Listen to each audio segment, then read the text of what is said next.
It was supposed to be the most luxurious ship ever built. The Titanic, an unsinkable marvel of engineering, set sail on April 10, 1912.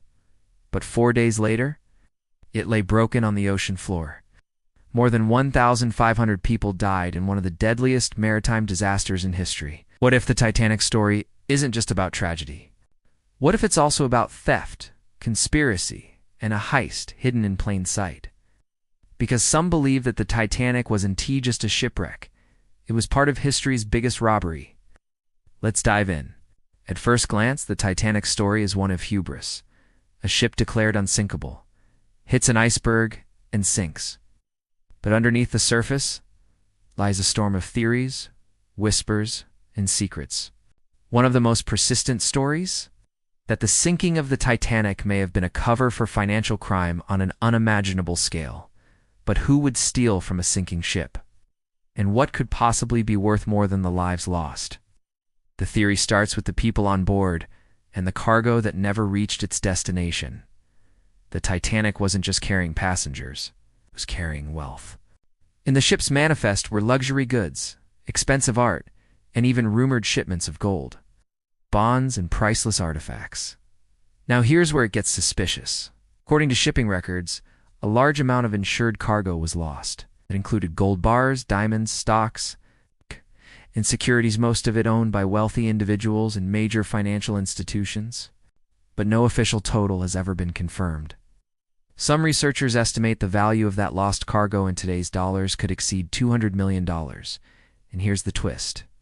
Some of those shipments weren't widely publicized until after the wreck. Insurance was quietly claimed. Payouts were made. No major investigation ever followed. Then there are the passengers. Among those who perished were some of the wealthiest men in the world, including Benjamin Guggenheim, Isidor Straus, and John Jacob Astor, the richest man on the ship. All were powerful financiers. All were allegedly opposed to the creation of a central bank in the United States. Just 1 year after the Titanic sank, the Federal Reserve Act was passed, giving rise to the Federal Reserve, the central banking system we have today. Coincidence? Maybe, but this is where the conspiracy grows legs. Some theorists argue that those men were deliberately put on the Titanic to silence their opposition. They point out that J.P. Morgan, one of the most influential bankers of the time, had a first-class suite booked on the ship. But he canceled at the last minute, citing health reasons. Then, just days later, he was spotted in France perfectly well. Why would Morgan, the man who helped finance the Titanic and even owned the company that built it, suddenly back out? Why were key political opponents of the Federal Reserve on board, but not the man who stood to gain the most? It's questions like these that have led many to suspect foul play. Now let's talk about the cargo again. According to some accounts, the Titanic was transporting a massive shipment of gold from European banks to American investors. But what if it never made it onto the ship? What if the ship that sank wasn't the Titanic at all? Enter the Olympic switch theory. The RMS Olympic was Titanic's nearly identical sister ship.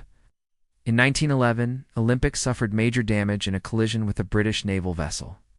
It was considered unsalvageable for passenger service, but still insurable.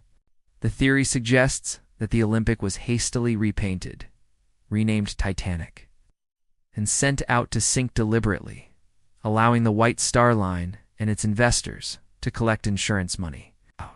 But believers point to photos showing subtle differences between the ship's differences. Visible in pre-sailing photos of the so-called Titanic, some survivors even describe being confused by changes to the layout of the ship, noting inconsistencies in the number of portholes and room configurations. And, crucially, the insurance payout after the Titanic disaster was massive enough to cover White Star Line debts and future ventures.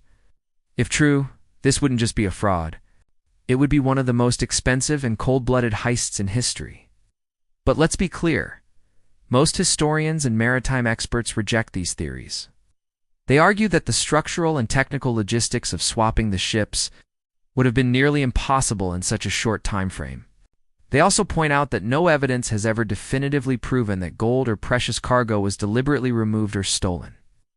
As for the deaths of powerful men like Astor, Guggenheim, and Straus, tragic, yes, but likely unrelated to the Federal Reserve's creation, which had been in discussion for years before the sinking.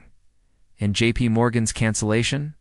Well, It could have been nothing more than a rich man changing his travel plans. Still, questions remain. Why were there inconsistencies in shipping records? Why were so many rich and influential men on board and so few investigated afterward? And how did one of the most disastrous events in history turn into one of the most profitable insurance payouts of its time? In the end, the Titanic remains a tragedy, a ship filled with dreams, hubris, and ambitions, swallowed by ice and time. But if even a sliver of the heist theories are true, then the Titanic's story isn't just about lost lives. It's about power, money, and secrecy. It's about the possibility that, in the chaos of disaster, someone walked away richer than ever, while others never walked away at all. And that's why the mystery of the Titanic continues to fascinate over a century later. Because maybe, just maybe, the world's most famous shipwreck was also history's greatest robbery.